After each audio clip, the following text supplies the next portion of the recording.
Como a gente comentou lá no início do curso, quando eu falei das técnicas lá de estudo da geologia costeira, né, que principalmente quando eu falei de mapeamento geológico, e aí eu fiz a ressalva de que no estudo de ambientes de sedimentação atuais, holocênicos, ou né, no quaternário como um todo, geralmente há uma sobreposição entre os domínios, né, de um determinado ambiente de sedimentação e a geomorfologia. Por quê? Porque o ambiente de sedimentação, ele por si só, ele constitui geoformas, né? Então o depósito sedimentar, os limites de um depósito sedimentar, ele se confunde com a feição geomorfológica, né?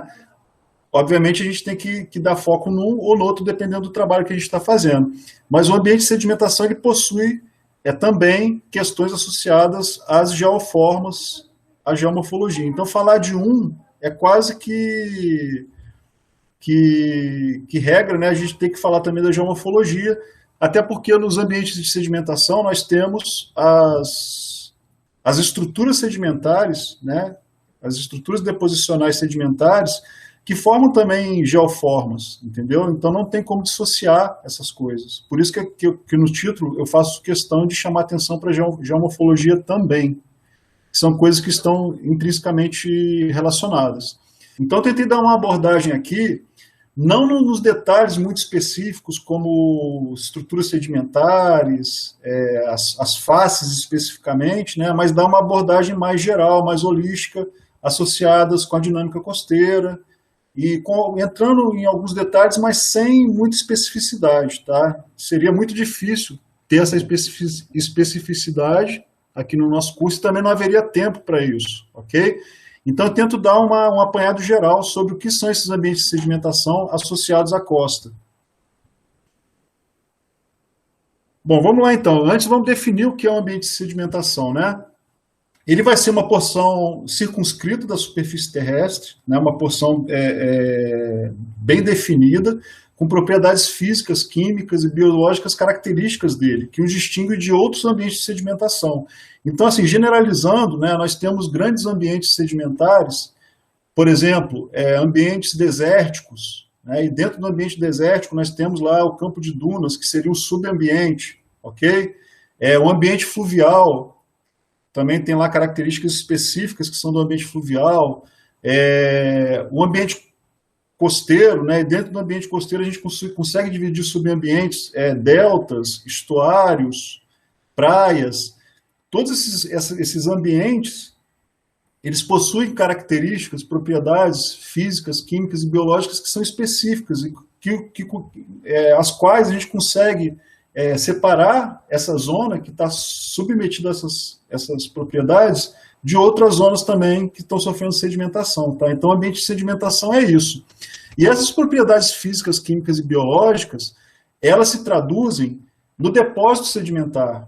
Tá? Todas essas propriedades elas vão refletir, né? Ou seja, o termo fácies que a gente emprega para o depósito sedimentar é o quê? A fácies é a cara, né?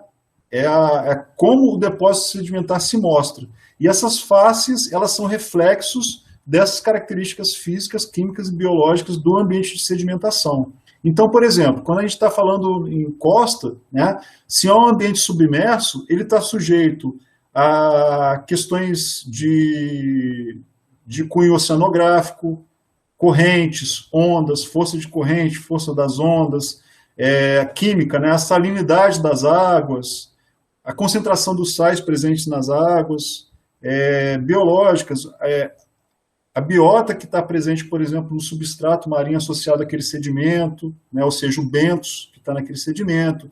Se é um ambiente costeiro que tem uma parte emersa, ele está sujeito aos ventos, às chuvas, a química das águas de superfície, da água freática ou da água salgada, né, que está em contato com ele. Então, todas essas características vão dar uma cara ao nosso depósito sedimentar, que a gente define como a face sedimentar. Tá?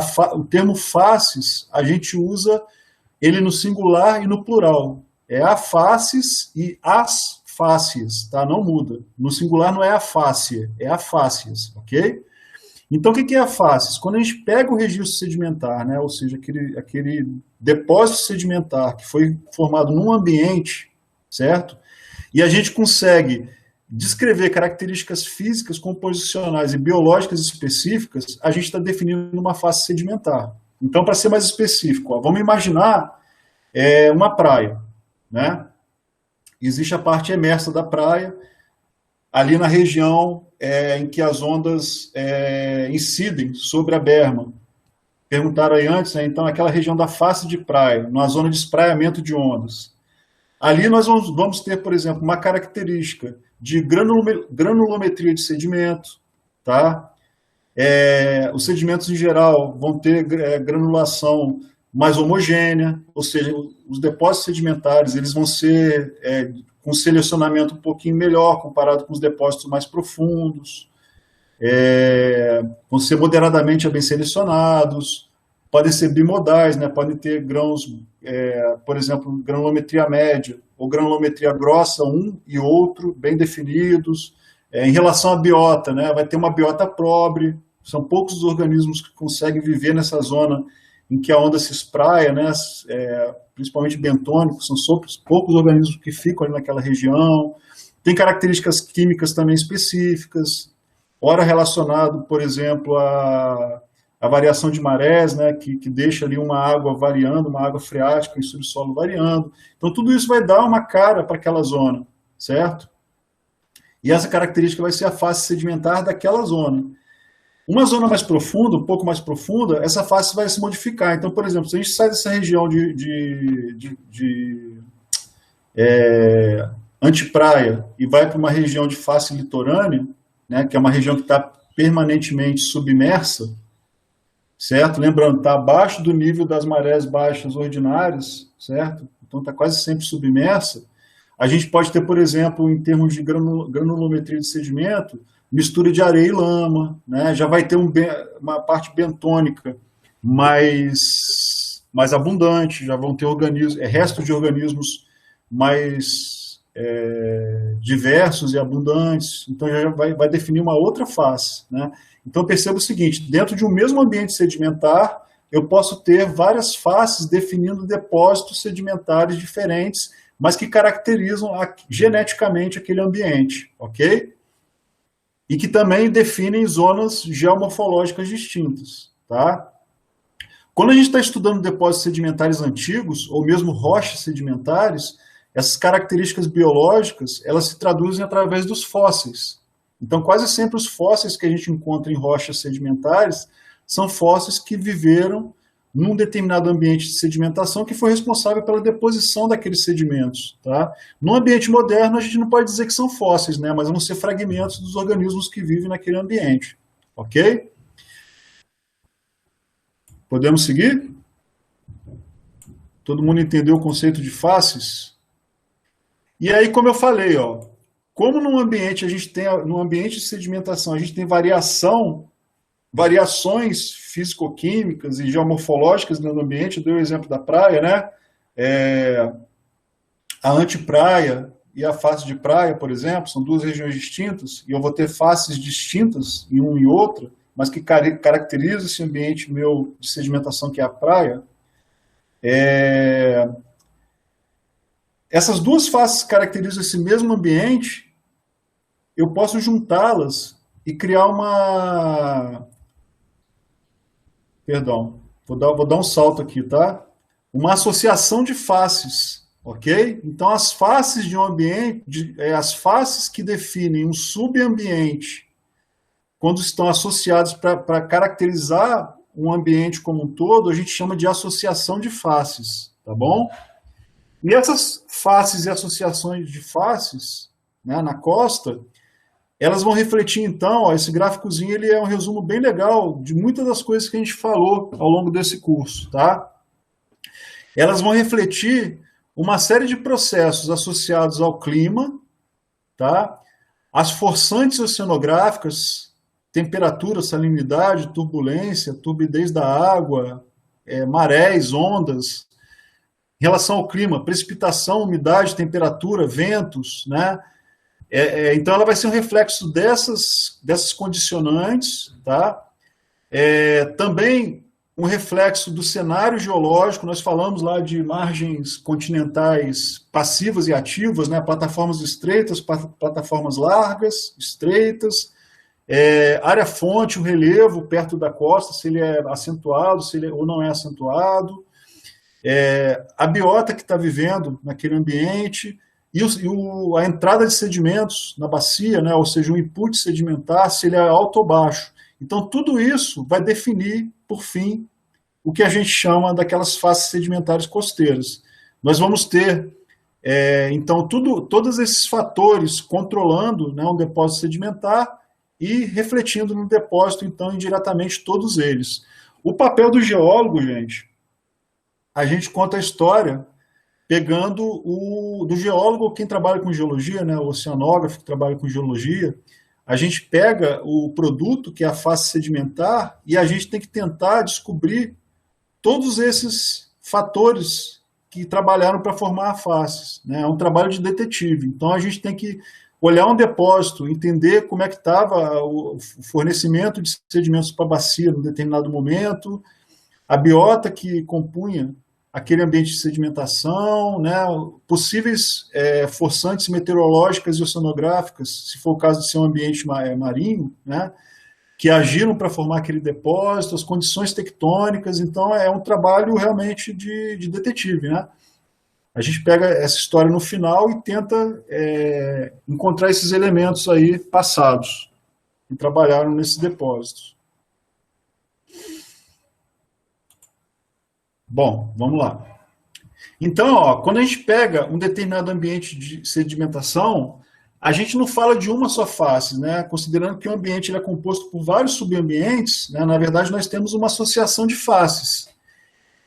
Então, essas faces associadas, elas têm uma correlação temporal, né? Em um determinado tempo, elas como é que eu vou dizer? Elas se dispõem espacialmente no espaço bidimensional, né, num determinado tempo. Então, por exemplo, se eu estou num delta, eu tenho faces associadas à minha planície deltaica, que é uma zona emersa, tem uma face associada à minha frente deltaica, que é uma zona que está parte emersa, parte submersa, e tem uma face associada ao meu prodelta, que é uma zona que está submersa. Todas essas faces estão dispostas num determinado tempo, né, numa área geográfica definida.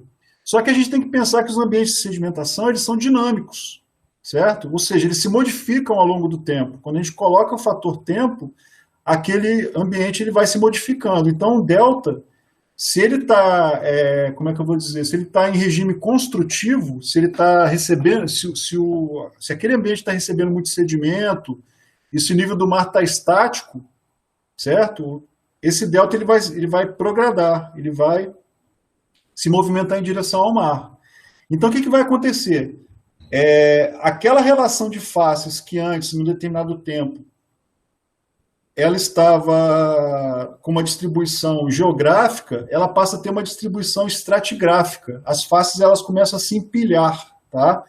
Vamos ver se vocês conseguem entender. Quem está mais avançado na geologia já conseguiu entender isso, né? Uma correlação.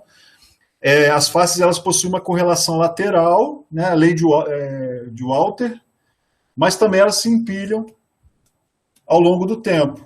Então, imagine, por exemplo, uma situação dessa, ó, eu pego aqui um ambiente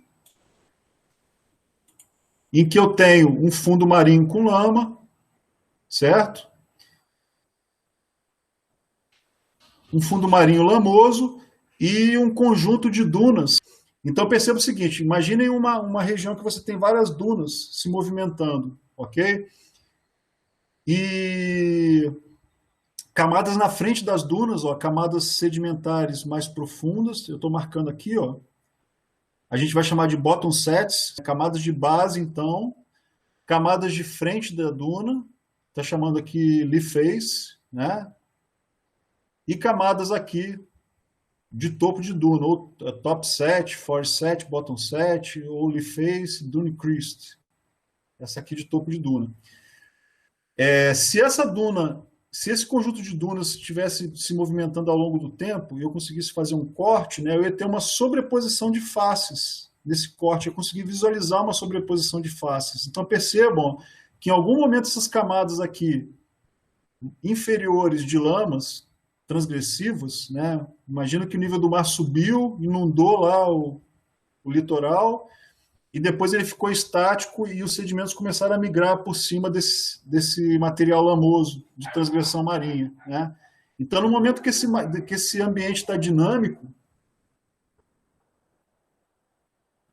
e que essas dunas começam a se movimentar, essas faces elas vão se sobrepondo. Então, elas possuem uma correlação lateral, mas também possuem uma correlação, uma sobreposição vertical. Então, reparem, ó, com a movimentação das geoformas, né, do leito, da forma de leito, as lamas de águas profundas elas são sobrepostas pelas camadas de base dessas dunas. Depois, essas camadas de base são sobrepostas pelas camadas frontais, né, a face lá de sotavento da duna, ou a face de avalanche, que é sobreposta pela crista da duna. Né? Então, é como se a duna estivesse se movimentando e aí uma camada vai encobrindo a outra, ok? E aí, ó, por cima disso tudo, surgiu uma nova camadinha que não está representada aqui, obviamente, porque isso aqui é como se fosse um ambiente num determinado tempo, né? Congelado num tempo, e a gente faz um corte aqui, um furo nesse ambiente. Mas a gente pode imaginar aqui, por exemplo, que por cima dessas dunas veio novamente uma transgressão marinha e um nível de lamas de águas mais profundas, recobrindo num tempo posterior a essa migração dessa duna. Tá? Então, o que eu tenho aqui, na verdade, ó, é uma associação de faces, certo? Essa figurinha eu queria mostrar exatamente isso. Ó. Cada conjunto desse aqui, ó, transgressive mudstones, essas lamas transgressivas, tá? Essas camadas de base aqui na frente das dunas, as camadas frontais, as camadas de topo, todas elas vão ter características associadas à textura dos sedimentos, à composição, ao conteúdo biológico. Então, todas elas vão definir uma face, tá? E essa definição de faces ela é importante porque é com ela que a gente consegue descrever um ambiente de sedimentação, a gente consegue ter a base descritiva do ambiente. Considerando a nossa costa dinâmica, eu já tinha falado bastante sobre isso, mas vamos só chamar a atenção de novo, porque eu acho que é uma abordagem legal que a gente pode fazer, né, falando de ambiente de sedimentação. Esse gráfico aqui ele mostra, ó, no eixo X, o nível do mar relativo, em subida, aqui à esquerda, à minha esquerda, né, ou em descida, à minha direita, ok? E aqui no eixo Y, associado à sedimentação, um regime deposicional, quando você tem muito sedimento chegando e depositando, tá? Ou um regime mais erosivo, quando você tem um pouco suprimento sedimentar, ok? Então, repare, o que esse gráfico vai mostrar são condições de associação de variações do nível do mar relativo, ok? Subindo ou descendo, com o suprimento sedimentar.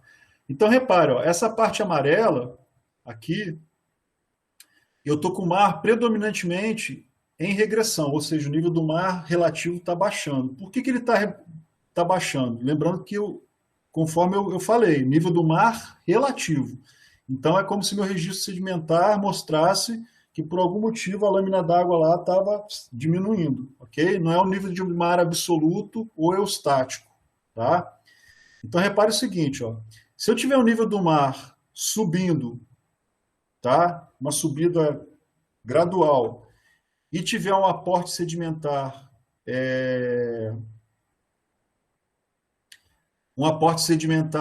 considerável, numa taxa mais ou menos que consiga balancear essa subida do nível do mar, eu tenho a minha costa em regime agradacional. As faces elas vão se empilhando verticalmente. Tá? Isso a gente chama de agradação. Ok? O regime de variação do nível do mar, que seria sentido, é de uma regressão normal. Então, em teoria, o registro sedimentar daria a entender que o nível do mar estivesse baixando. Na verdade, o que a gente está fazendo é preenchendo a bacia sedimentar, né? Então, criou-se o espaço de acomodação e ele está sendo preenchido. À medida que ele vai sendo preenchido, o nível do mar vai subindo lentamente. Então,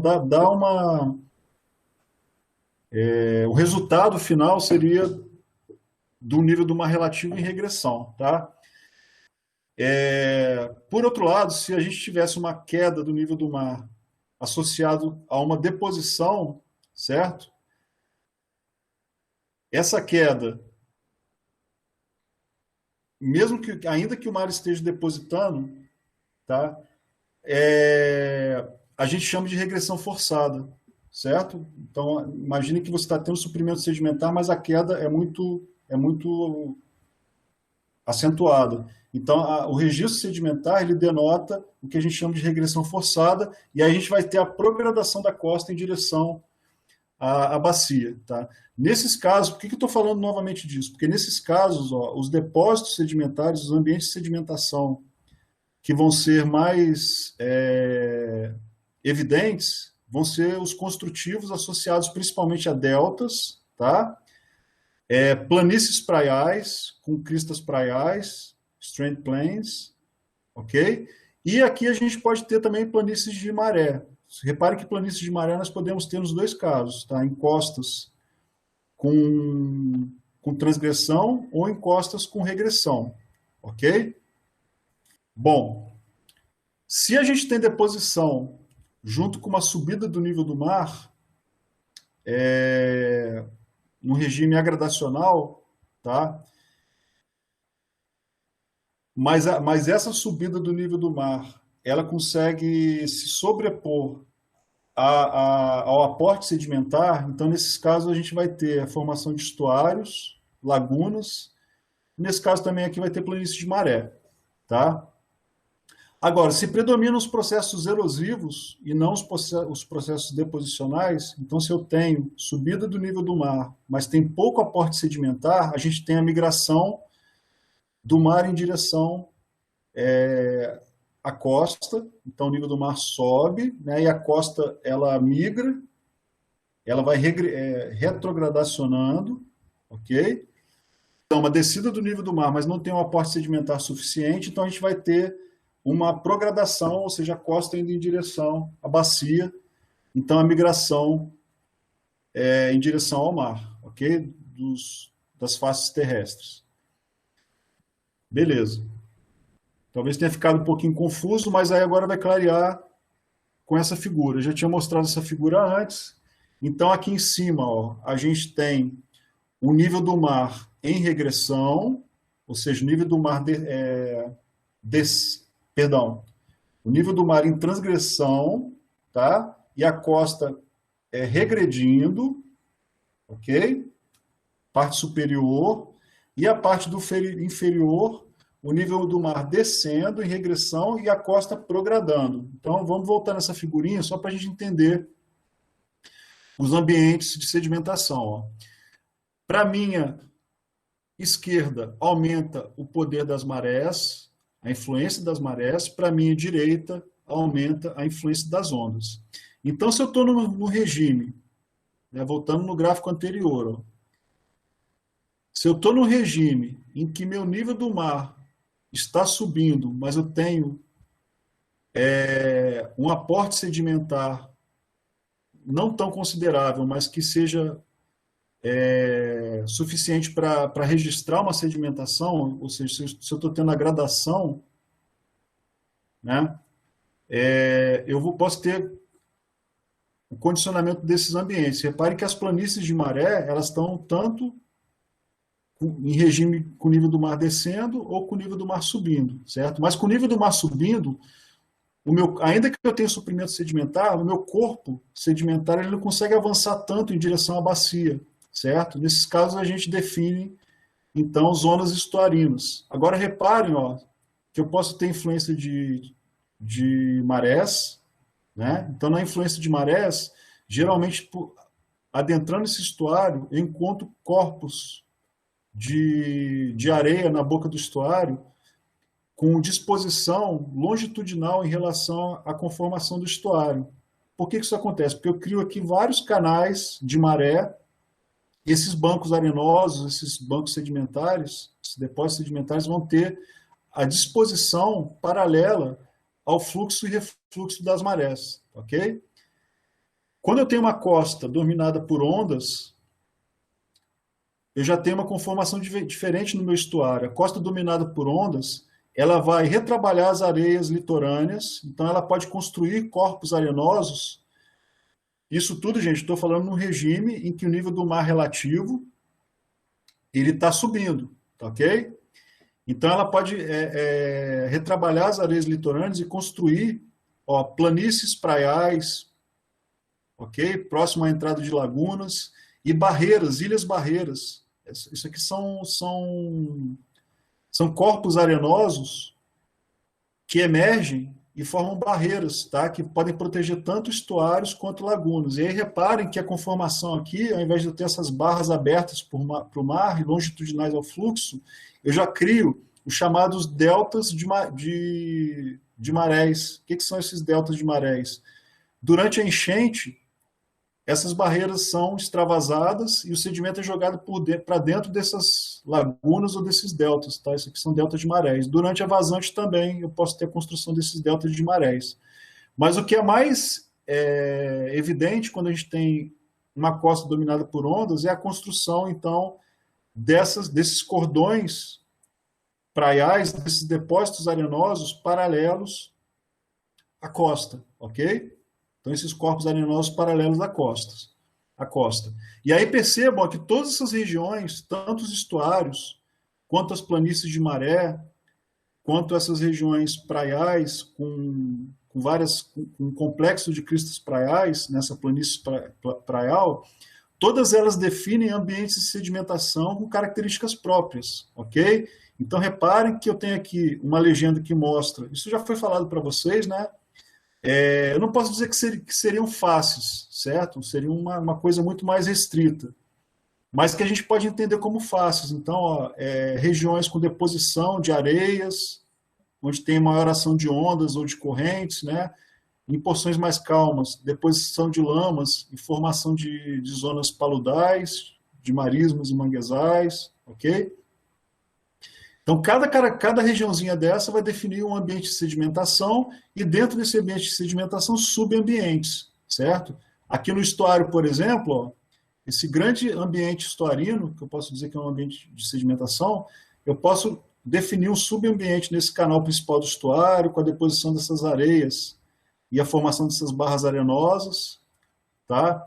Eu posso definir um ambiente de planície de maré, numa zona estuarina. Eu tenho a planície de maré externa aqui na costa, mas aqui também eu posso definir pequenas planícies de maré, né? E tem uma zona com maior influência do sistema fluvial, que pode ser um outro ambiente de sedimentação, posso definir como outro ambiente de sedimentação.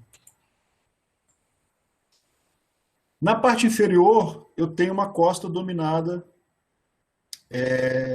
uma costa em regime progradacional, tá? Com o nível do mar relativo baixando, né? Então, o corpo sedimentar ele tem uma tendência a progradar em direção à bacia. Então, reparem, antes o que era delta pode passar a constituir, antes o que era estuário, pode passar a constituir um delta com progradação dos sedimentos em direção ao mar, ok? Aí repare que esse delta, da mesma forma que no estuário, ó, eu possuo vários subambientes. Eu possuo aqui uma região com maior influência fluvial, né? Uma região que eu chamo de planície deltaica, onde eu tenho vários canais interdistributários com características próprias também, aqui várias áreas alagáveis, áreas emersas, alagáveis, tá? A frente deltaica, por onde saem esses canais e depositam corpos de areia, barras arenosas interdigitadas. O prodelta, que é essa região mais profunda do delta, que deposita material lamoso mais fino, certo? Se eu tenho aqui a ação de predomínio da ação de ondas, né, num regime regressivo, reparem que ao contrário daqui, ó, eu construí uma sucessão de cristas praiais, mas sem a formação de lagunas na retaguarda. Então, voltando ali ao slide anterior, eu saí dessa condição de regressão forçada, tá? Eu saí dessa condição de regressão forçada e entrei numa condição de agradação, uma condição em que o nível do mar ele está descendo, mas eu estou tendo um suprimento sedimentar que consegue preencher o espaço de acomodação com o nível do mar em descida. Então, essa planície ela vai sendo construída à medida que o nível do mar vai descendo, né? Essa planície vai acompanhando essa descida do nível do mar. Aqui não, aqui o nível do mar está subindo, então eu crio a barreira e estrangulo essa minha laguna na retaguarda. E aí a gente consegue perceber, nessa dinâmica, que eu tenho duas conformações distintas de ambiente de sedimentação, tá?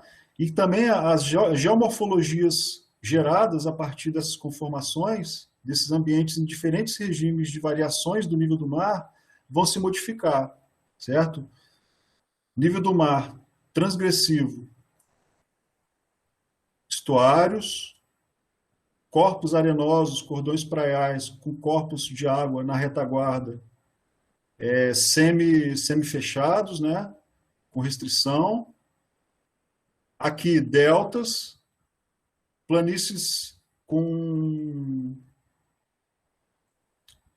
praiais mais extensas e mais largas, ok?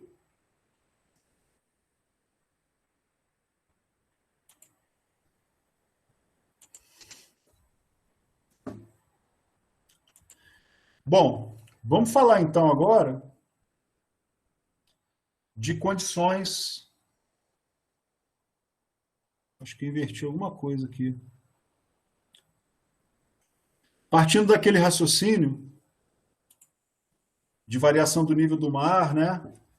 Vamos falar de costas em regime regressivo, então com o nível do mar descendo e um corpo sedimentar conseguindo então superar a força de marés e de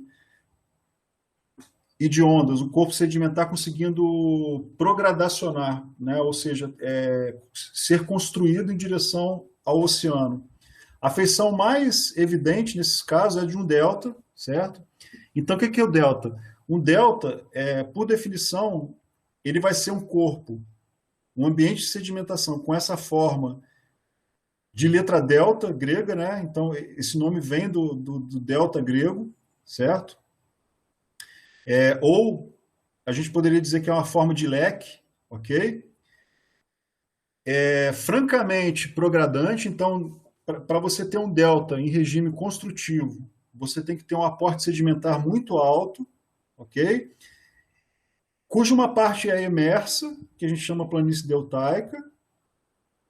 Uma parte, ela está no regime de emersão e submersão, sofrendo influência de ondas e marés, e uma parte do delta é submersa. Então, olhando esse desenho, ó, a gente tem aqui, então, a planície deltaica, tá? Aqui o desenho divide numa planície deltaica superior, mais proximal em relação ao continente, uma planície deltaica inferior, mais distal em relação ao continente, né? Aqui nós temos os canais interdistributários, então o rio, quando chega nessa planície, como ele está enviando muito sedimento, ele começa a se ramificar, ok? Então existem aqui vários canais interdistributários, normalmente nem todos esses canais são ativos, tá? Alguns são ativos ou às vezes até apenas um desses canais se torna ativo, ok? Então, nós temos aqui a planície deltaica. O que vão ser formados aqui? Aqui a gente tem o predomínio da ação, por exemplo, fluvial. Tá? Então, a gente pode ter aqui faces sedimentares puras associadas a sistemas fluviais, com cara de sistemas fluviais. Né? Aqui a gente já pode ter faces sedimentares com influência com alguma influência transicional. O que eu quero dizer com isso? Então, a gente pode desenvolver aqui nessa planície deltaica inferior uma zona, por exemplo, de pós-litoral ou pós-praia, né? Ou, por exemplo, de frente praial, em que, eventualmente, em marés muito altas, marés de Cisígia, algumas dessas regiões podem ficar inundadas, podem sofrer ação de ondas de tempestade, de marés anômalas, né? Então, pode ser desenvolvidos aqui faces transicionais para faces marinhas, ok? mas ainda é uma região que fica quase sempre emersa. Vão desenvolver, por exemplo, ambientes pantanosos nessa região, marismas, aqui no Brasil, manguezais, ok? Essa partezinha da frente aqui, ó, é o que a gente chama de frente deltaica. A cor parece estar um pouquinho diferente, né? Mas esse azulzinho claro aqui é a frente deltaica. Então, aqui nessa frente deltaica, esses canais, eles lançam os sedimentos mais grossos, tá? Que não vão conseguir entrar em suspensão. Então, sedimento mais grosso, lembrando, areias e cascalhos, eles se arrastam sobre o substrato, né? Ao invés de entrar em suspensão, lamas entram em suspensão, ficam suspensas na água. E essas areias e cascalhos vão formar como se fossem lobos. Lobo é uma feição deposicional na forma de um sigma. Um lobo tem uma... É um sigma. Deixa eu ver se eu consigo mostrar. Seria uma feição parecida com essa aqui, ó. Né? Então, a frente deltaica, aqui está a planície deltaica, a frente deltaica vai ter essa vertente inclinada e os corpos arenosos vão ter formas sigmoidais, ok? Vão ter essa geometria sigmoidal e todos eles vão se coalescer lateralmente. São várias barras arenosas se colocando lado a lado. E no prodelta, que é essa região mais distal em relação aqui ao continente, mais distal em relação ao delta também, né, como um todo, o material que entrou em suspensão, e mesmo o material em suspensão marinho, ele vai se depositar nessa zona mais calma, tá ok? Vamos ver isso em mais detalhe agora.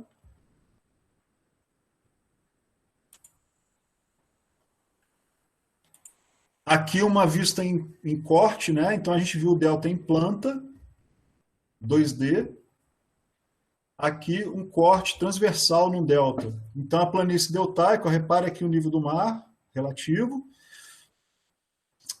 A planície deltaica, uma área predominantemente emersa, mas que eventualmente esse nível do mar ele pode chegar em alguns pontos daqui, ok?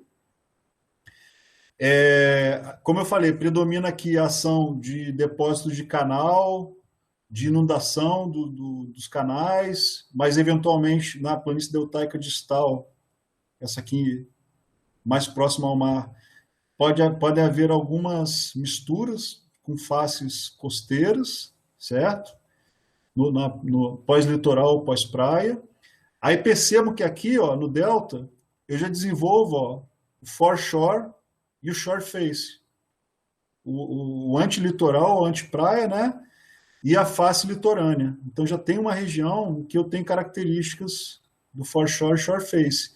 E aqui eu tenho, então, a saída dos canais jogando sedimentos arenosos no que a gente chama de frente deltaica.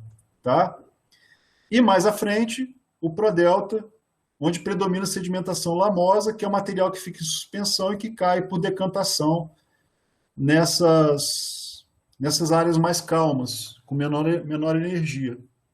Reparem aqui, ó, a questão que eu falei para vocês das faces. As faces, então, elas têm uma disposição lateral. Se eu considero o nível de tempo atual, por exemplo, aqui, ó, vamos considerar toda essa superfície aqui que eu estou passando aqui o meu cursor, vermelhinho, ó, uma superfície topográfica atual. A planície deltaica, a frente deltaica e o prodelta, né? Reparem que se eu for descrever os depósitos sedimentares aqui, ó, eles vão definir faces diferentes, né, que compõem uma associação de faces de delta, e elas se dispõem lado a lado, segundo a lei de Walter. Tá? Essa lei é uma lei da estratigrafia que fala que as faces elas têm uma correlação lateral, se dispõem lateralmente. Mas no tempo, com a migração do meu delta, ó, eu também tenho uma disposição, um empilhamento dessas faces. Né? Então, a minha associação de faces, ela se mostra também empilhada ao longo do tempo. Por quê? Porque o meu delta está migrando. Então, as camadas de prodelta, elas vão sobrepor, as camadas de frente deltaica, elas vão sobrepor as camadas de prodelta, e as camadas de planície deltaica vão sobrepor as camadas de frente deltaica numa condição em que o nível do mar está baixando e o delta está progredindo, ok? Se essa condição se modificasse, por exemplo, se o nível do mar subisse, eu poderia ter uma polaridade diferente das faces. As faces poderiam começar a migrar de volta para o continente. E aí, por exemplo, eu poderia ter aqui um empilhamento em que eu colocasse as camadas de frente deltaica sobre planície deltaica e de pradelta sobre a frente deltaica, mas numa direção diferente, ok? Bastava que o nível do mar começasse a subir, certo?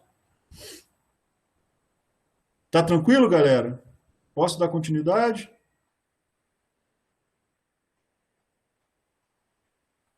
Todos me ouvem bem? Dúvidas? Beleza? Eu dei uma. Eu não sei se ficou claro para todo mundo, esses slides aqui anteriores, quando eu estava explicando esses regimes de costa, mas é que estavam acontecendo umas coisas aqui em casa e minha atenção dispersou um pouco, então acho que eu talvez não tenha explicado tão claramente, tá? Tava minha esposa saindo, o filho saindo, eu dei uma dispersada aqui no raciocínio, então acho que não consegui explicar tão bem. Se tiver alguma dúvida aí para trás, vocês me digam.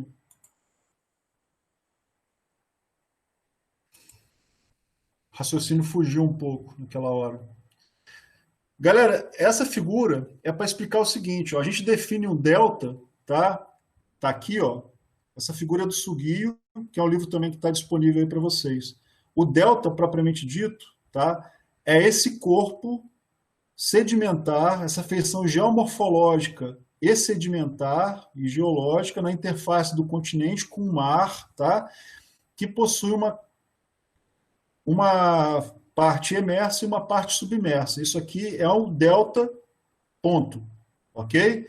Agora, existem uma série de outros depósitos sedimentares na forma da letra delta, tá? Mas que têm significados geológicos diferentes, ok? Que a gente não pode confundir com o delta tradicional, que a gente conhece como delta. Então, por exemplo, né, existem depósitos na forma de leque no continente que têm relação com sedimentação vinda do alto das montanhas, formando corpos também com essa forma, que nós conhecemos como leques aluviais. Mesmo leques que chegam em corpos aquosos, mas que não tem uma dinâmica progradacional, né, que simplesmente depositam material oriundo das descargas aluvionares, são chamados de leques deltaicos. Existem os chamados delta tipo Gilbert, que são deltas continentais, né, na verdade são leques subaquosos, leques que entram em lagos, em corpos continentais de água, seriam deltas tipo Gilbert. Ok? E existem depósitos na forma de leques, ou de deltas, né, que são leques submarinos associados a fluxos de turbidito, coisas assim. Então, percebam que a geometria dos depósitos é muito semelhante, ok?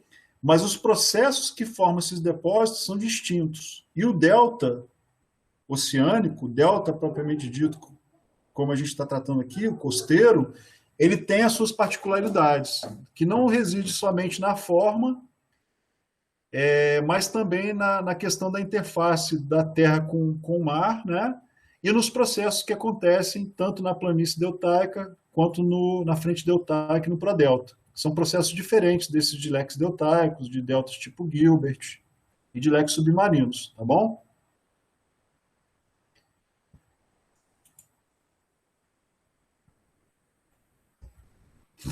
Então, para a gente começar a entender como que um delta, como é que é a dinâmica num delta, a gente tem que entender como os fluxos eles se processam, tá? Quando o delta está vindo para o oceano, ele está vindo num fluxo de águas doces, certo? Que comparado com a água do mar, elas têm uma densidade menor. A água do mar ela é salina e, portanto, ela tem uma densidade maior, certo? Quando você tem a entrada de um fluxo em outro meio, com densidade diferente dele, tá? Os sedimentos vão ter comportamentos distintos em relação ao meio que está recebendo o fluxo, ok? Então, por exemplo, se o fluxo ele é muito denso, Então, por exemplo, se eu tenho um rio trazendo uma quantidade de material em suspensão muito alta, eu teria um fluxo denso. Vou dar um exemplo bem prático para vocês. Aquele acidente de Mariana, né, ele chegou no mar, certo? E ele veio trazendo uma carga em suspensão muito alta, fragmentos de partículas de ferro, lama, né? Então era um fluxo denso, ok? Quando ele entrou no mar, por ele ser denso, o mar tinha uma densidade menor que a dele. Apesar dele vir com água doce, né, as partículas em suspensão são muito altas, certo? É uma quantidade muito alta. Então, esse fluxo ele tinha uma densidade maior que a densidade do meio que estava recebendo ele. Né? Então, nesses casos, a gente diz que isso é um fluxo hiperpicnal, ok? Um fluxo extremamente denso, com densidade maior que o meio que o recebe, tá? Nesse caso, o que acontece? A tendência é que o fluxo vá procurando as porções mais baixas do relevo, vá gerando muita tração aqui na base, processos erosivos, tá? E também vai depositando material grosseiro, material grosso. Conforme ele vai se processando, ele vai ficando mais liquefeito e aí vai entrando algum material em suspensão. Fluxos submarinos, por exemplo, como esses mostrados aqui, ó, que formam leques submarinos, tá? São fluxos desse tipo, hiperpicnais, tá? Fluxos de densidade, corrente de turbidez, coisas assim. O acidente de Mariana, quando chegou no mar, na foz do Rio Doce, era um fluxo hiperpicnal, tá? Que foi sendo diluído e gerou também uma pluma de sedimento de suspensão na porção mais distal dele. Quando você tem um fluxo em que a densidade do fluxo é igual à densidade do meio que o recebe, a gente diz que o fluxo ele é homopicnal, tá? Então, homo igual, densidades iguais. E aqui vão acontecer o quê? Processos de suspensão e também alguns processos de tração, mas não tão fortes como no hiperpicnal. Aqui a gente tem muita erosão, tá? Tração e deposição de material de fundo. O fluxo ele vai procurando as partes mais baixas do relevo, porque ele é muito denso, né? Ele não consegue se descolar, entendeu? Aqui o fluxo já se descola, né? E ele consegue, então, levar muito material em suspensão, mas também gerar tração. Essa suspensão ela vai durar enquanto durar a energia do fluxo, né? Aquela energia cinética que o fluxo tem. Agora, o que é mais comum em deltas é uma mistura das duas coisas, tá? Que você traga alguma coisa hiperpicnal, então alguma coisa que vá se comportar como carga de fundo, com densidade maior, tá? E alguma coisa hipopicnal que vai ficar em suspensão e que depois vai cair por gravidade, né? Vai se decantar formando sedimentos de prodelta. Então aqui, ó, então, seria a distinção entre fluxos. Isso aqui. E aí, ó, essa figura explica um pouquinho melhor isso. Aqui, vamos dizer assim, a saída do rio, né, a boca do rio, e aqui o domínio do mar, certo? Então, reparem, ó, esses retângulos, eles mostram a predominância de tipos de sedimentos, né? Então, sedimentos arenosos, aqui pontilhados de branco, silt, cinza, claro, e argilas cinza escuro. Silt e argila, lembrando, são lamas, né? Aqui eu tenho uma cunha, ó, que separa ó, água doce e água salgada, ok? Então tem uma cunha aqui que separa essas duas águas e aí eu posso fazer uma analogia com esses regimes de fluxo. Eu posso mesmo, ó, numa parte do meu delta, que meu delta está entrando, ainda ter água doce, ter fluxos homopicnais, né? Depois, quando passa a predominar a água salgada, fica hipo e uma partezinha ainda pode ficar hiperpicnal, tá? E aí isso vai ditar como os sedimentos, parte dos sedimentos vai se comportar. Então, repare o seguinte, ó, na parte mais proximal do meu delta, poderia dizer aqui na planície deltaica, na frente deltaica mais superior, reparem que eu tenho predomínio de areias, Predomínio não, tem muitas areias, tem também lamas, certo? Mas ainda tem uma quantidade de areia bastante grande, ok? Conforme eu vou chegando, né, em porções mais profundas, já submersas aqui sob influência de água salgada, na minha frente deltaica, as minhas areias vão diminuindo e vai aumentando os teores relativos de silt e argila. Silt e argila vão aumentando bastante. E quanto mais profundo vai ficando, ó, eu vou aumentando o meu teor de argila e diminuindo o teor de silt. Porque o silt ele é uma partícula maior que a argila, então a capacidade dele em se manter suspensa na água é menor que da argila. Ele se deposita com muito mais rapidez, ok? A argila ela tem uma tendência a ficar em suspensão por muito mais tempo.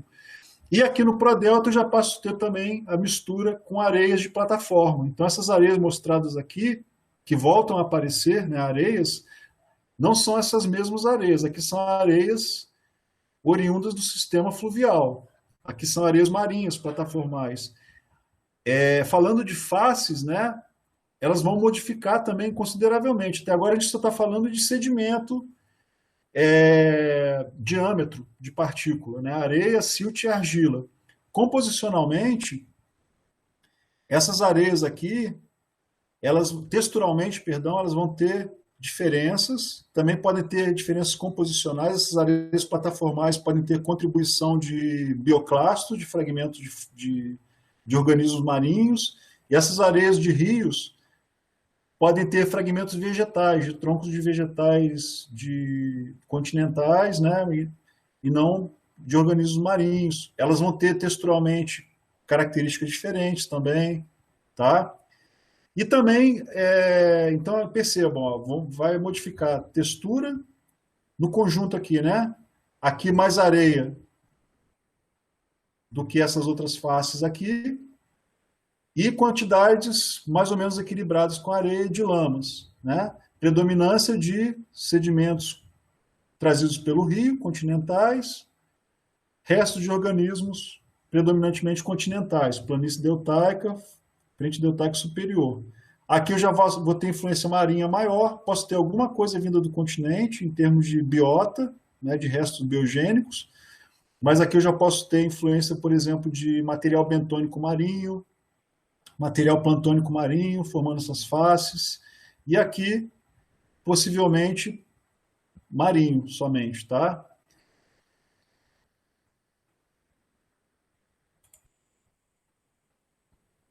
Ok. Bom, isso aqui só para exemplificar um delta típico, tá, da atualidade, dominado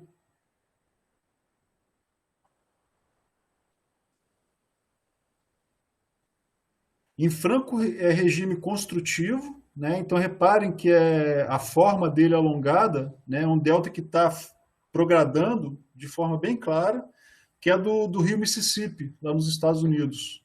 Essa imagem foi tirada do Google Earth. Então perceba que aqui o canal fluvial, ó, ele vai entrando no oceano e vai se distribuindo em canais, vai se ramificando, né? E cada canal desse é uma frente de sedimentação. E aí eu tenho então aqui a minha planície deltaica construída, né? E cada dedo desse eu vou ter aqui então uma região de prodelta ativa, né? Depositando sedimentos arenosos que esses canais estão levando para o mar, ok? Então esse é um delta do tipo lobado, tipo pé de galinha, né? Em regime de mar. Bom, dois casos aí podem acontecer. Ou o mar está estático, né? Ou o mar atualmente está estático, ou o mar está regredindo e o delta avança, certo? Eu não saberia dizer exatamente em que regime de nível de mar relativo aqui esse delta está, mas não é transgressivo. Para o delta estar crescendo e estar com essa conformação, né? Não é um regime de mar que está subindo. No mínimo, ele está estático. Quer falar comigo? Pode.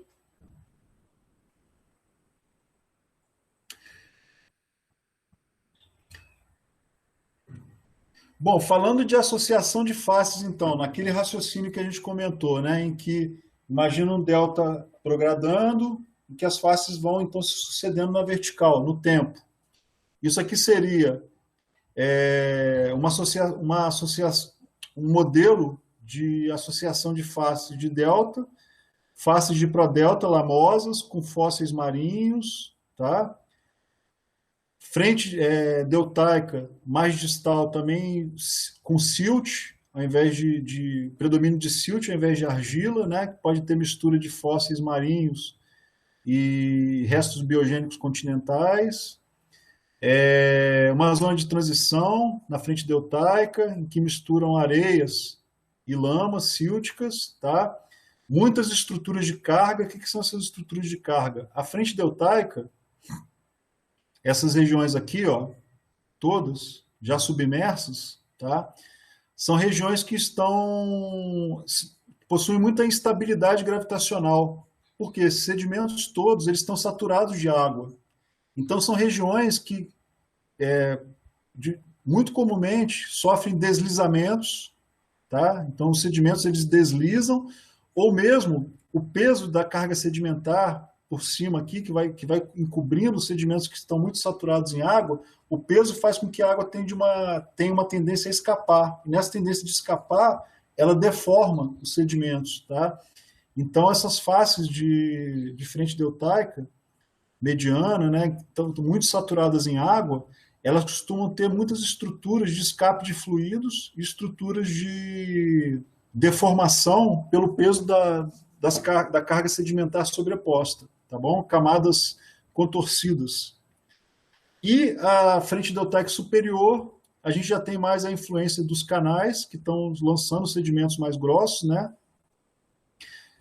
Então vai ter um predomínio de camadas arenosas com estruturas sedimentares típicas de canais, estratificações cruzadas, indicando fluxos numa direção, unidirecionais, tangenciais na base, predomínio de areias limpas, né, sem lamas. Então reparem, ó, o que eu tenho nessa sobreposição de faces são faces da minha frente deltaica, né, aqui frente deltaica proximal, mediana e distal, sobrepondo para a delta, e por cima da minha frente deltaica, imaginando que o delta está andando, está indo em direção ao oceano, certo? A minha planície deltaica sobrepondo, então, minhas camadas de frente deltaica. Então, tudo isso aqui, ó, aqui uma zona de transição, né? Que seria aquela região que eu falei que podem ter características de foreshore, shore face, né? Que o mar eventualmente pode trabalhar. E a planície deltaica aqui, sobrepondo todas elas. Então, toda essa associação de faces aqui, na verdade, ela representa o meu delta numa dinâmica de movimentação, de transgressão, tá? De transgressão não, perdão, de progradação, nível de mar estático ou baixando, ok? Então, tem aqui a associação de faces que representa o meu delta. Gente, por que a gente estuda faces, associação de faces, estuda esses modelinhos aqui? Obviamente, quando a gente vai estudar os ambientes de sedimentação, né, principalmente no passado, eles não são todos iguais, certo? Mas, no geral, eles tendem a exprimir um modelo muito parecido. Então, é uma forma da gente pegar o registro sedimentar e conseguir interpretar esse registro sedimentar. E aí, quando a gente pega o registro sedimentar, a gente entende, não, ali existiu um delta, ali existiu uma praia, lá existiu um estuário, né? Isso, por exemplo, quando a gente fala do estudo passado, né, estudo geológico assim, em períodos mais antigos que o Holoceno, no Quaternário, ou mesmo lá no Paleógeno, no Neógeno, mais antigos, isso pode ter uma importância muito grande em termos de predição, por exemplo, de reservatório de petróleo, de rochas geradoras de petróleo, usando simplesmente o entendimento de faces e associação de faces. Tá? No Quaternário, no Holoceno, esses conhecimentos são importantes também, porque a gente, vendo o depósito sedimentar, a gente consegue entender, interpretar como foi a dinâmica costeira, como o ambiente sedimentar ele se modificou ao longo do tempo. Tá? Então, existe uma série de aplicações práticas para o estudo de ambientes de sedimentação, faces sedimentares e associação de faces sedimentares.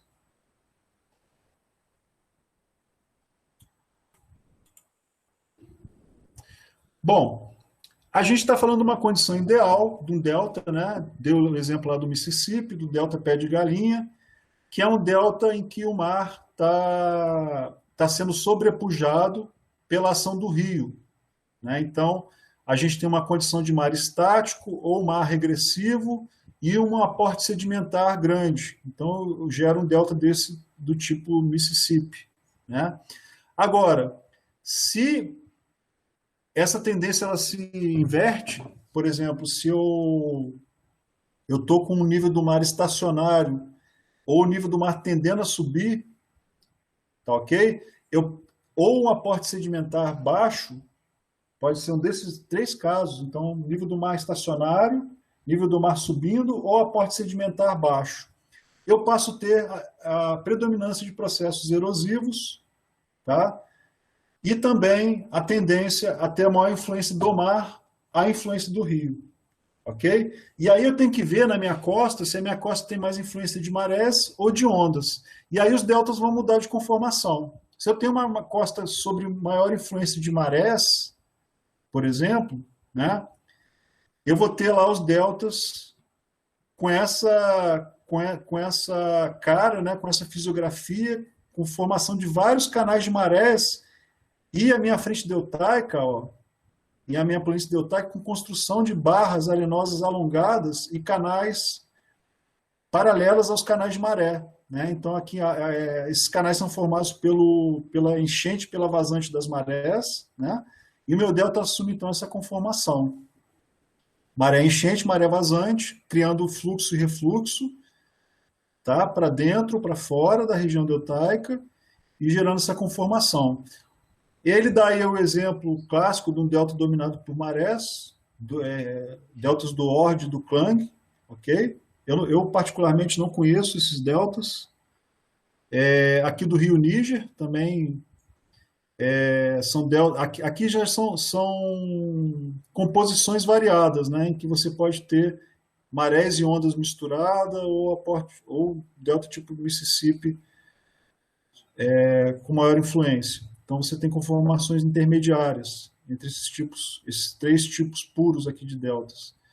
E no caso de você ter uma ação maior de ondas, a gente tem esses deltas dominados por ondas em que os corpos sedimentares eles se dispõem de forma paralela à costa, lembrando por quê disso? Porque a gente tem as correntes de deriva litorânea, né? Aquelas correntes formadas pela incidência de ondas e o espraiamento e refluxo das águas em direção ao mar, que vão fazendo com que a costa tenha uma deriva, uma migração longitudinal. E aí as barras têm essa disposição alongada, paralela à costa, ok? Então, esses seriam os deltas dominados por ondas. Então, exemplo aqui de um delta no Senegal. E aí nós temos, então, esses deltas intermediários, em que você pode ter influência balanceada de marés, ondas, ou mesmo a influência fluvial, balanceada com esses outros dois fatores, né? Então, é um triângulo em que você pode ter membros puros, né? Ou uma influência predominante de marés, ou uma influência predominante de ondas, ou uma influência predominante de rios e do aporte sedimentar, né? Ou um pouco das três misturadas. Delta do Nilo, por exemplo, ó, ele está muito mais sobre influência de ondas e influência fluvial do que influência de marés, certo?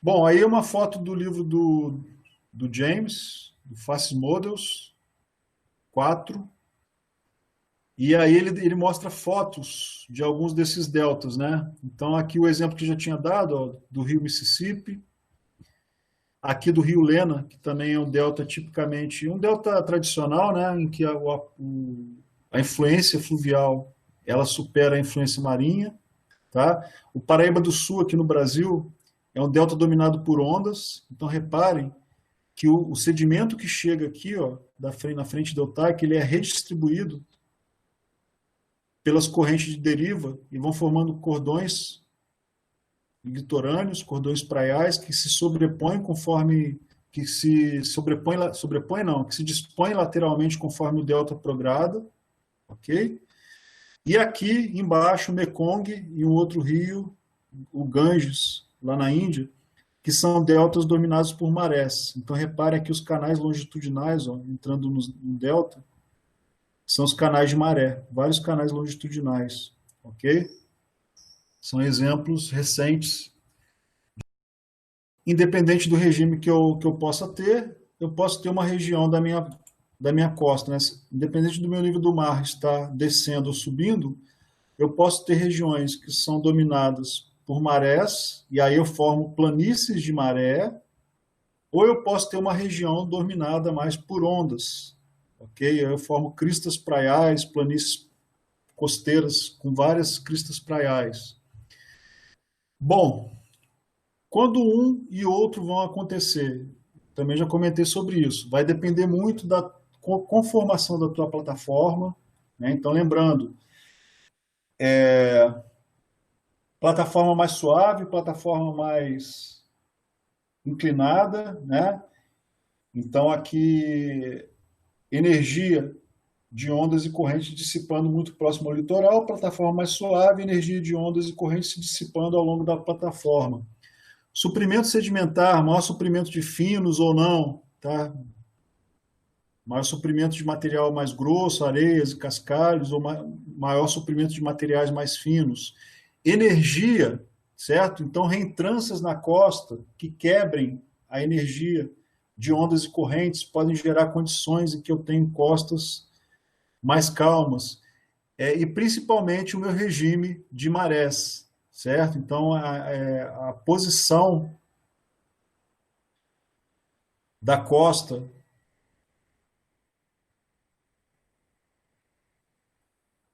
deixa eu voltar lá no slide, a minha relação da costa com a minha disposição da costa com relação à posição no planeta e também com relação à plataforma, tudo isso pode influenciar no meu regime no fato de eu ter predomínio de ondas ou marés, ok? Falando especificamente de marés, nós temos que fazer algumas considerações. Nós podemos ter regiões com maior incidência de marés ou menor incidência de marés, em que as marés elas são mais sentidas ou que elas são menos sentidas. Tá? Nós chamamos fazemos distinção entre três níveis diferentes. As macromarés, tá? Que incidem então sobre regiões em que essas variações de maré podem ser superiores a 4 metros. Então, vocês reparem, uma plataforma, né, em que num determinada hora do dia, você pode ter 4 metros de lâmina d'água encobrindo o fundo, e em outro momento você pode ter essa área emersa, certo? Então, a gente chama de macromaré.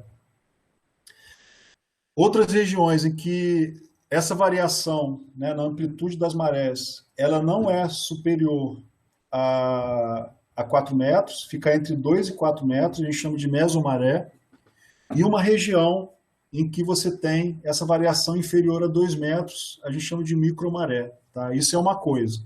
Agora, dentro do que a gente chama de maré, nós temos também, independente de ser macro, meso ou micromaré, isso vai depender muito da região que você está. Então, por exemplo, na costa do Brasil, existem locais em que você tem macromarés, mesomarés, locais de micromaré, tá?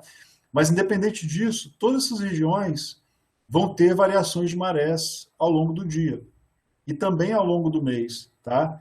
Então, pensando na rotação da Terra, né, em relação à Lua, toda vez que um determinado ponto da Terra estiver sob influência da Lua, ou estiver passando numa determinada posição em que a Lua e o Sol juntos exerçam uma maior influência, a gravidade da Lua vai puxar essas massas d'água. Gravidade da Lua e também do Sol, né? O Sol está mais distante, mas ele exerce também o efeito. Vai puxar essas massas d'água, certo? Então, nessas condições, a gente diz que a gente está numa pré-mar, quando essa influência gravitacional é máxima, né? e você tem uma elevação das massas d'água, certo?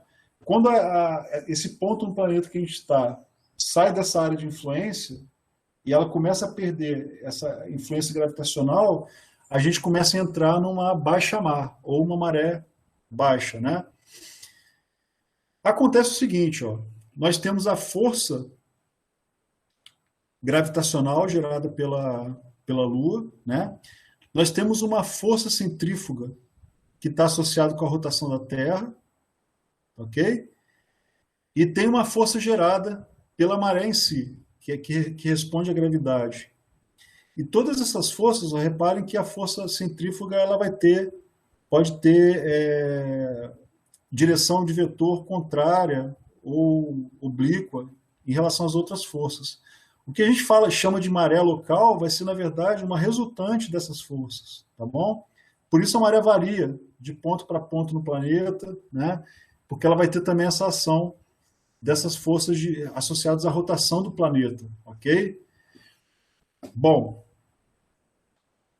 e considerando também que ao longo do mês, né, a posição da Terra, da Lua e do Sol, ela muda, ela se modifica, nós vamos ter também variações da maré, não só ao longo do dia, certo? Então eu falei aqui, ó, da influência da Lua diária em relação à Terra, porque a Terra tem um movimento de rotação, né? Então, durante 24 horas, a Lua numa determinada posição, o mesmo ponto, vai passar 2 vezes por aquela posição que a Lua está marcando no céu. Então a gente vai ter 2 pré-amares e 2 baixa-mares, né? A pré-amar é quando chega na máxima de atração gravitacional, certo? E a baixa-mar seria uma influência mínima. A maré está mais baixa, ou seja, ela assume sua posição de menor reação à atração gravitacional do Sol, então seria a baixa-mar. Mas durante o ano, ó, a gente vai ter também variações por conta da posição astronômica desses 3 corpos, da Terra, do Sol e da Lua. Então, em geral, assim, se a gente tem um alinhamento da Terra, da Lua e do Sol, é quando a gente consegue ter as maiores amplitudes de maré, né? São chamadas marés de Syzygia, ok? Então, tanto na maré cheia, tanto na Lua cheia quanto na Lua nova, nós temos essa ação máxima da gravidade da Lua e do Sol agindo sobre a Terra, porque eles estão alinhados, certo? E aí nós temos, então, as chamadas marés de Syzygia, que é quando então, aquela maré alta ela vai ser mais alta que o normal, e a maré mínima também, a baixa-mar, vai ser mais baixa que o normal, ok? E nos outros casos, quando a gente tem quarto crescente, quarto minguante, o Sol, a Lua e a Terra ficam formando ângulos, né? Então, a gente diz que estão em quadratura. Nós temos, então, a influência gravitacional mínima. Seriam as marés mortas, né? As marés mais baixas, ok? E aí vai ter, então, essa variação mensal em relação ao movimento astronômico da Lua, da Terra e do Sol.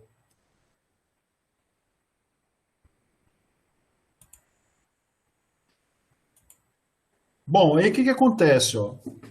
Ao longo do dia, né, uma região que está sob influência de maré, a gente tem que lembrar que parte dela, uma região costeira, parte dela vai ficar emersa, ou seja, com a maré baixando, parte principalmente a região ali de foreshore, né, de anti-praia ou anti-litoral, ela vai ficar com uma parte dela emersa.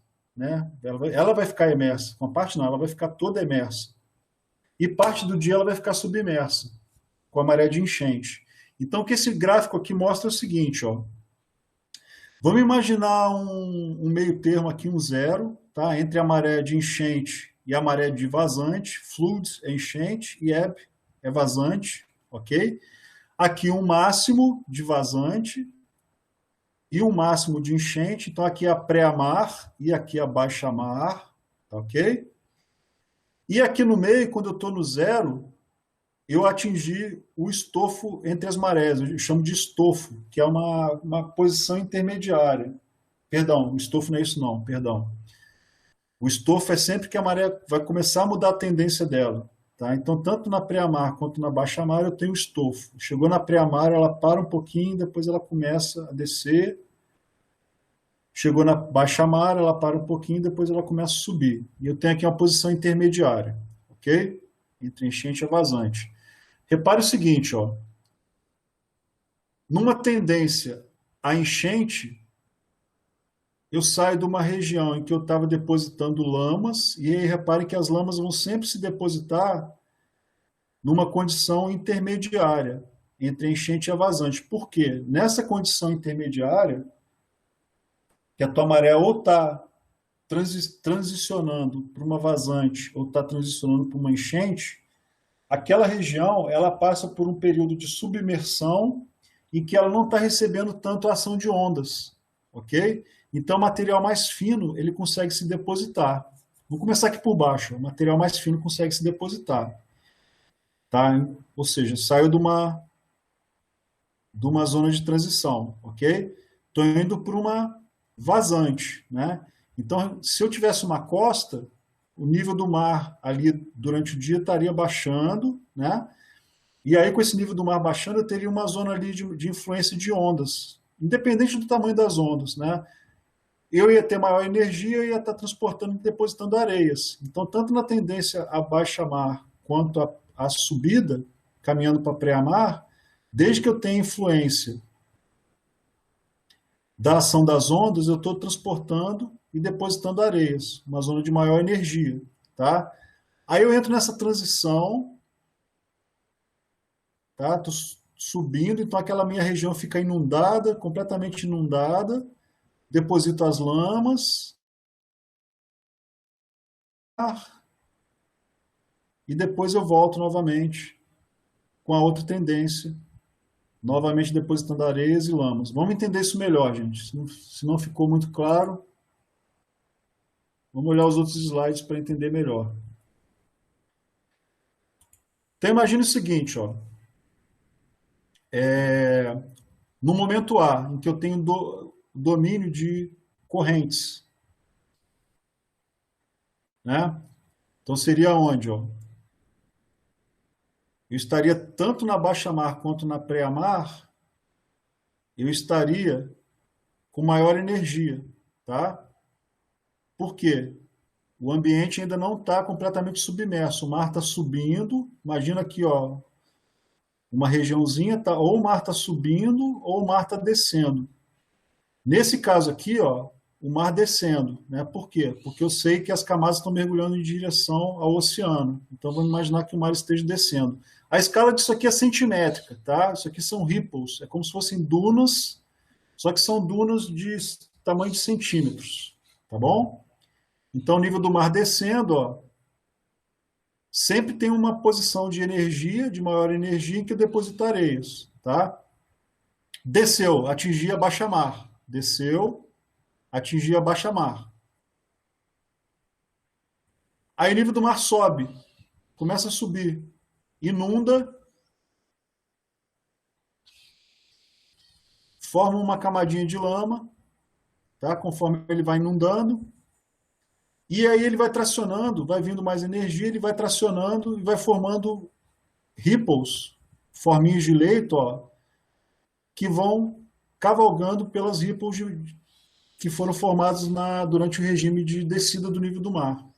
Da maré, descida da maré, vamos falar maré, não vou falar nível do mar não, que confunde, tá? Então essas ripples aqui vão cavalgando por sobre o nívelzinho de lama que foi formado quando o mar estava subindo, né? Com maior energia, então essas ripples vão sobrepondo as ripples antigas e a lama da subida do nível do mar, ok? Lembrando que essas ripples precisam de água por cima, né? Energia de onda, ok? Para formar elas no leito marinho. E aí eu chego aqui, ó, atinjo o meu nível de mar máximo durante a maré cheia, nível de enchente máximo. E aí, se o nível do mar novamente baixasse, eu ia ter novamente a tendência a construir ripples em direção ao oceano com um sentido contrário. Então, reparem aqui na vergência das frentes das ripples, né? Lembrando que as ripples é como se fossem dunas miniaturas, né? Na maré de enchente, a vergência em direção ao continente, na maré de vazante, em direção ao oceano, ok? Então, isso aqui, ó, a estrutura sedimentar, são lâminas cruzadas, alternadas com lente de areia, tá? E nós damos nomes para essas estruturas em conjunto, ok? Vamos dar um zoom aqui do lado, ó. Vamos dar um zoomzinho.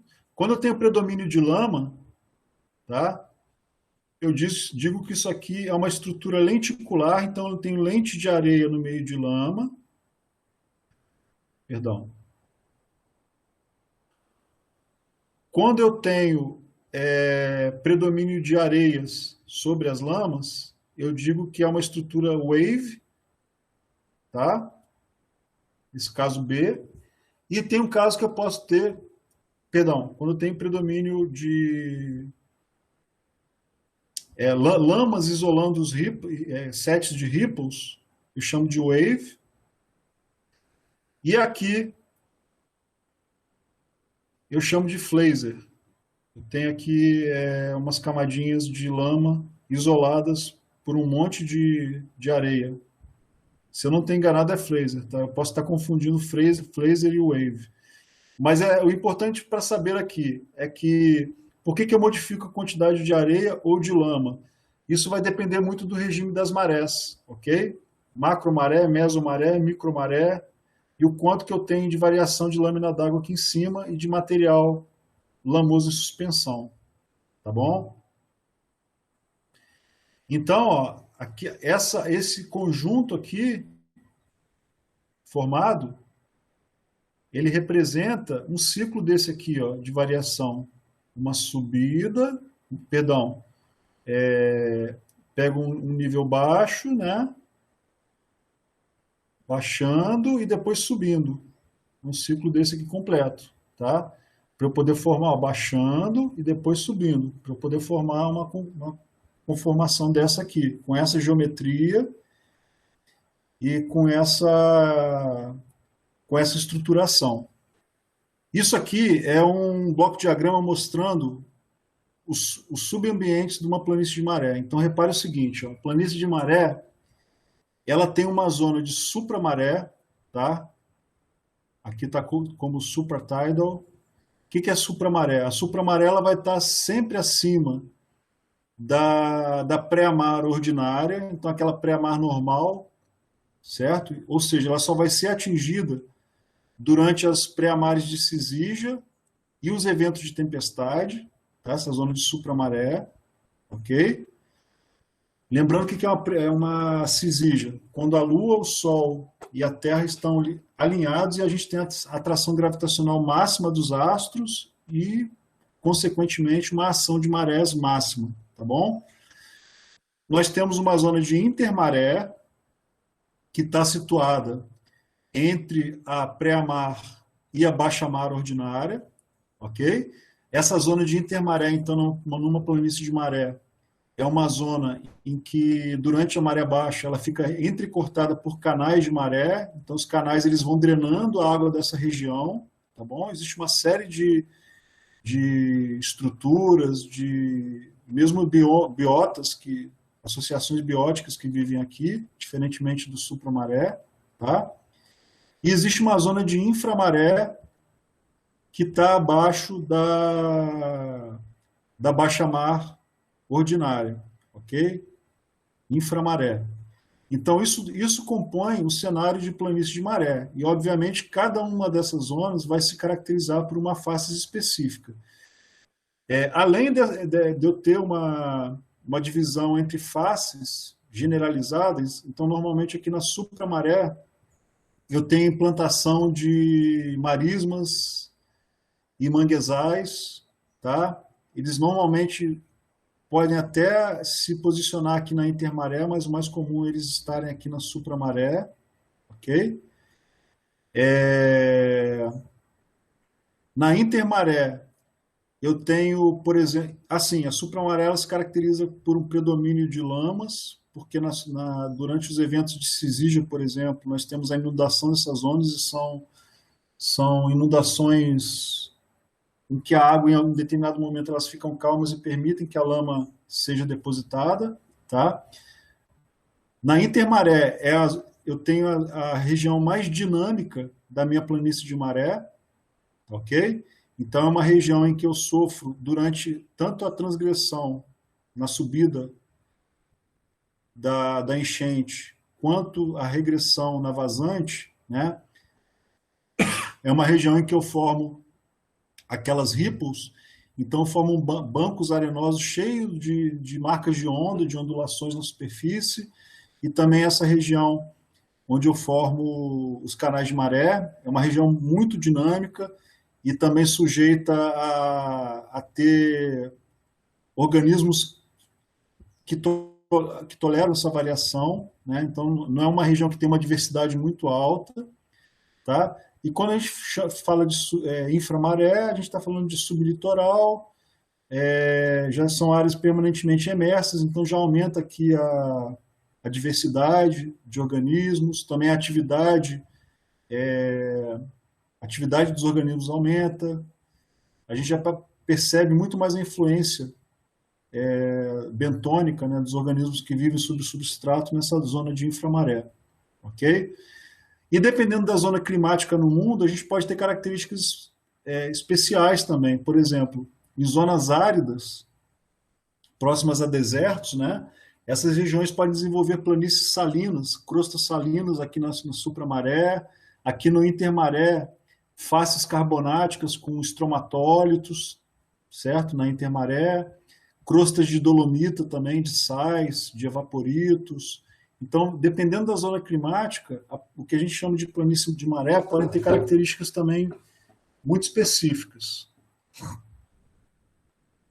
E aqui nós teríamos representado uma associação de faces típica de planície de maré. O Gabriel tirou a dúvida aqui, ó. Flazer, camadas de areia e lentes de lama. Wave, camadas de areia e lama. Linsen, camadas lamosas com lentes de areia. Então vamos lá. Flazer, vamos voltar naquela figurinha. Flazer, camadas de areia e lentes de lama. Então aqui no primeiro caso eu teria Flazer, ok? Camadas de areia e lentes de lama. Wave, alternância de camadas de areia e lama. Então aqui eu teria a Wave, essa aqui eu acertei, ó. E Linsen, lenticular. Essa aqui eu também acertei. Camadas lamosas com lente de areia. Essa aqui. Lenticular, Linsen, Wave e a Flazer, a primeira. Obrigado, Gabriel.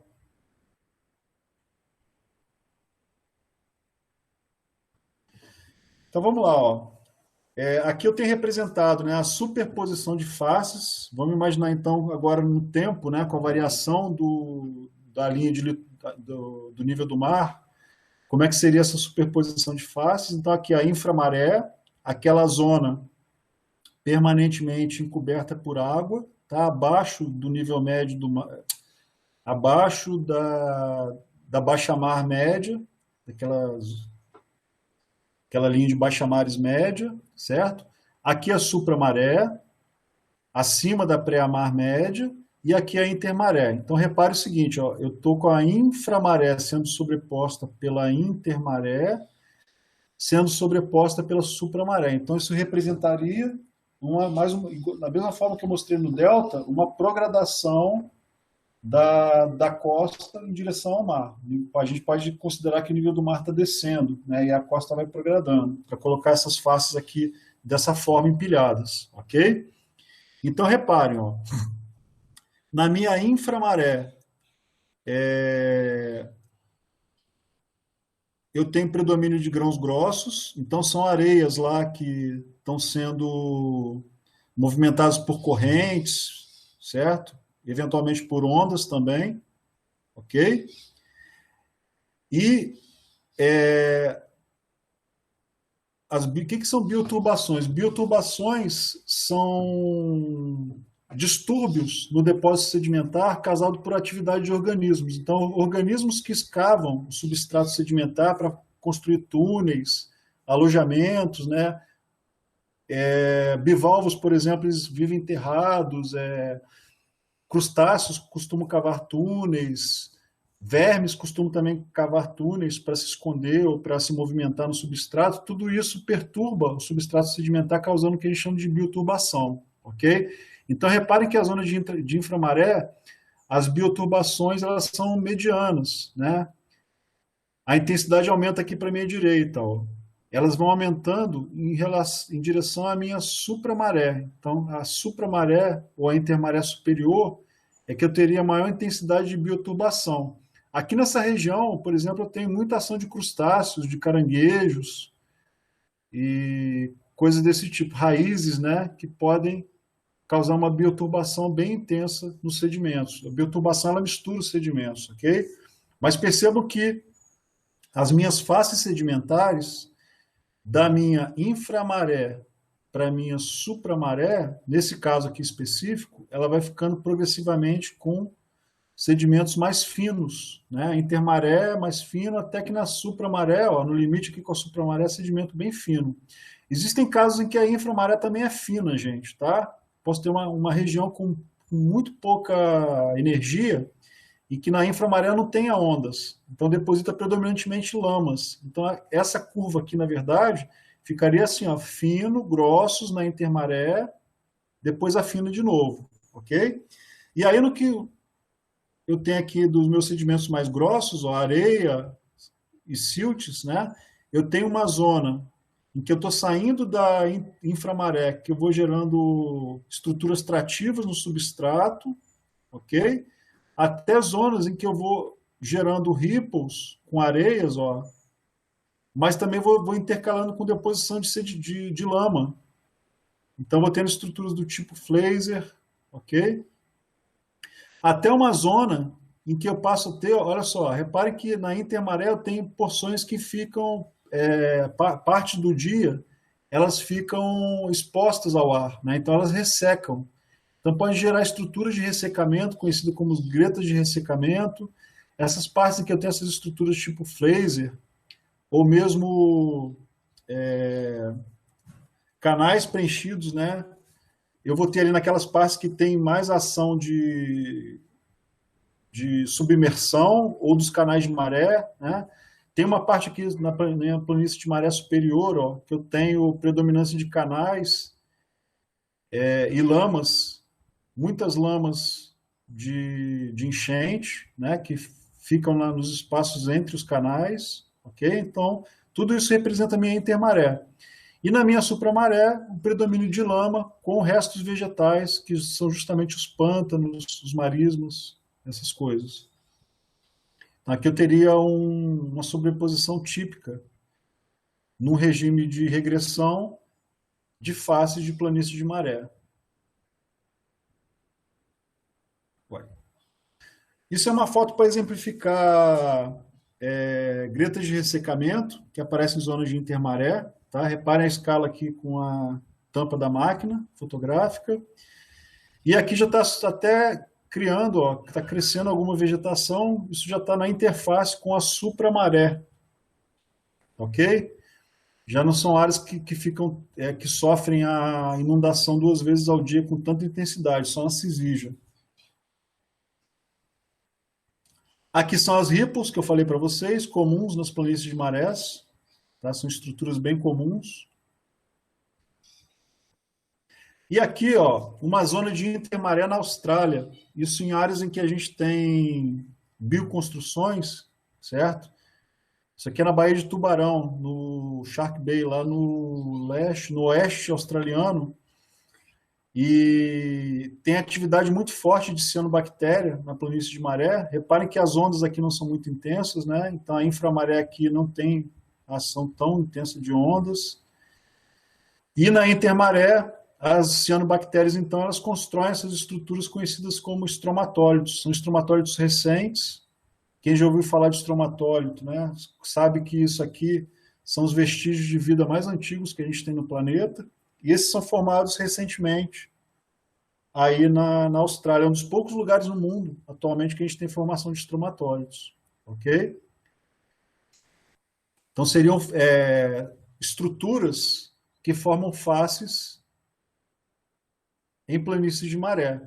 Eu poderia ficar detalhando, gente, isso aqui tudo, mas como eu falei, o tempo é muito exíguo, tá? Não dá para dar muito foco nessas regiões.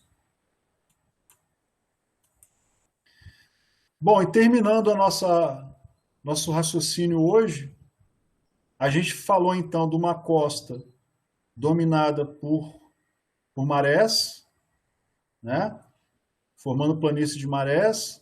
Falamos num regime de costa em que você tem regressão marinha, um rebaixamento do nível do mar construindo deltas. E vamos falar agora em costa dominada por ondas, que aí nesse caso a gente vai ter a formação de planícies praiais, né, com uma série de praias, certo? Isso aqui não vai ser novidade para vocês, já foi comentado, né? Mas vamos só lembrar, então, se o nível do mar está baixando, a gente vai colocar uma série de cristas praiais lado a lado, certo? Cada uma sendo construída numa posição do nível do mar. Então aqui eu tenho uma sequência de bermas, de cristas praiais, certo? Aqui face de praia, ok? Essa aqui é a minha planície litorânea, a minha planície praial, tá bom? No meu pós-praia, no backshore, quando eu já não tenho mais a ação de marés e ondas, eu estou no meu backshore, ok? Então, nessas costas dominadas por ondas, eu vou ter o predomínio agora de sedimentação mais grossa, predomínio de areias sobre lamas, né? Na planície de maré nós tínhamos muita deposição de lama, tinha areias também, mas também tinham lamas. E aqui eu vou ter areias e cascalhos, ok? As minhas lamas vão ser depositadas nas regiões mais profundas, lá abaixo da base das ondas, do nível de ação das ondas. Onde eu não tenho ação de ondas, as lamas então podem ser depositadas. Em geral, gente, esse raciocínio nos ajuda a compreender o seguinte: existe um zonamento, então, de faces a partir do litoral, numa condição que você tem costa dominada por onda, né, que você tem os sedimentos mais grossos, mais próximos ao litoral, e esses sedimentos vão afinando em direção aos mares profundos, com lama em zonas mais profundas, fora da ação da base de ondas. Ok? Isso é um raciocínio correto. Mas acontece, quando a gente vai estudar a plataforma, acontece da gente encontrar sedimentos mais grosseiros, areias e cascalhos, em plataforma bem distal, ok? O que isso representa? Isso a gente chama de sedimento relicto. Relicto ou relíquia, né? Isso representa o seguinte: em algum momento o nível do mar esteve naquela zona plataformal e lá foi formado uma faixa costeira, uma faixa de litoral, entendeu? Então existiu lá uma planície praiana, cristas praiais, depositando aquele material, aquele cascalho, entendeu? Depois, com a variação do nível do mar, aquela região foi afogada. Então, normalmente, depósitos de areias e cascalhos em plataforma mais profunda, onde deveria estar depositando lama, eles representam isso que a gente chama de sedimentos relictos, né? E em algum momento o nível do mar esteve baixo, aquela região realmente estava sob a ação maior de ondas, tá? Formando até cristas praiais e sequências de cordões praiais, ok? Bom, aqui não tem muita novidade para vocês, né, no que a gente está nessas denominações. Então aqui o pós-praia, ou pós-litoral, backshore, o foreshore ou a antepraia, que é uma região em que a gente tem a zona de surf, né, e a zona de espraiamento das ondas. E aí formam-se então essas camadas caindo em baixo ângulo em direção ao oceano. Na pós-praia, eventualmente quando a gente tem tempestades e ondas anômalas, em Cisígia ou marés meteorológicas, né? Então nós podemos ter algumas camadas caindo em direção ao continente. Isso foi falado já, certo? E essa geometria de camadas em direção ao continente e depois em direção ao mar, na antepraia, é que constitui a feição geomorfológica que a gente chama de berma. Isso aqui é a crista praial. Então, em termos de faces, ó, foreshore, predominância de areias e cascalhos, tá? Não varia muito o tamanho, então a gente diz que tem seleção moderada a boa, ok? Nessa região que a gente conhece como antepraia, que está entre nível médio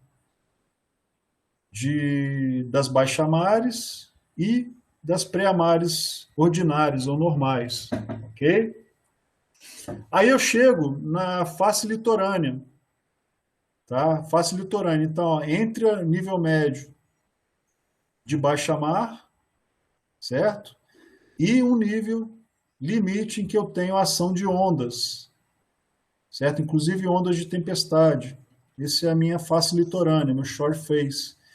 Aqui eu posso ter também as mesmas areias e cascalhos, se considerar que um dia o nível do mar esteve mais baixo, só que agora elas são retrabalhadas por correntes que podem ser inclusive longitudinais, né? Correntes paralelas ao litoral. E aí eu formo estruturas sedimentares diferentes, eu formo várias barras arenosas aqui que estão se movimentando, a gente olhando a figura, né? Estão se movimentando perpendicularmente à tela do computador ou do telefone. Né? Então, um pontinho vermelho aqui, ó, a corrente poderia representar a direção do... O pontinho vermelho pode representar a direção da corrente, tá bom? E aí eu formo essas estruturas que são cruzadas acanaladas, várias barras arenosas se movimentando no sentido longitudinal. Ao contrário daqui, que o movimento predominante de fluxo e refluxo, nesse sentido aqui, ó, mar, oceano, né? Camadas paralelas ou cruzadas em baixo ângulo caindo em direção ao mar, cruzadas acanaladas predominantemente, paralelas ao litoral, tá bom? E aqui, costa fora, fora da ação de ondas, lamas, material fino que se deposita por decantação, era um material que estava em suspensão, que vai se depositar aqui então. Bioturbação intensa, atividade bentônica muito intensa de organismos revolvendo substrato marinho, muita bioturbação. Aqui já necessita de organismos um pouquinho mais tolerantes, eu estou entrando aqui na zona de surf, zona de espraiamento, tá? Surf, espraiamento, aqui ação de ondas, base de ondas, de tempo bom e até ondas de tempestade. Então, é um fundo muito dinâmico que já aceita uma biota um pouco mais restrita que aqui no offshore. E aqui no foreshore, mais restrito ainda, ok? A biota que vive aqui é bem mais restrita que no shore face. Então, areias, predominância de areias, quantidade menor de cascalhos, cascalhos e areias, alguma lama, pode aceitar alguma lama também no shore face misturado, predomínio de lamas. Restrição na biota aumenta em direção ao foreshore, tá? E aqui no backshore, à medida que a gente vai caminhando para o backshore, influência gradativamente maior do continente, ok? Até não ter mais nenhuma influência marinha. Então as faces se caracterizam por isso. Aqui uma associação de faces de zonas de ambientes de sedimentação dominados por ondas, né? Então nós temos aqui o offshore, que predominam materiais finos. Novamente o raciocínio aqui é do rebaixamento do nível do mar e o pós-litoral migrando sobre a face litorânea e a costa fora, sobre o shore face, foreshore, shore face e o offshore. Então, ó, região mais profunda, face litorânea, tá? A granulometria dos sedimentos ela aumenta em direção à frente litorânea, tá? Antepraia e após praia. Então, reparem, ó, marinho mais profundo, com lamas, face litorânea, com areias e lamas, estruturas lá típicas delas, né? Estruturas até associadas a tempestades, ó, Ramoki é uma estrutura associada a ondas de tempestade, a swale também, estratificações cruzadas, laminações cruzadas, né? Aí chego na minha antepraia, no meu antilitoral, camadas mergulhando em baixo ângulo em direção ao oceano, até que eu chego no meu pós-litoral, na minha pós-praia, sedimentos de origem eólica, materiais que estão emersos fora da ação marinha direta, né? São sedimentos que estão sendo retrabalhados pelo vento. Então isso aqui seria uma associação de faces típica de um ambiente de alta energia, de ondas, num regime de mar regressivo.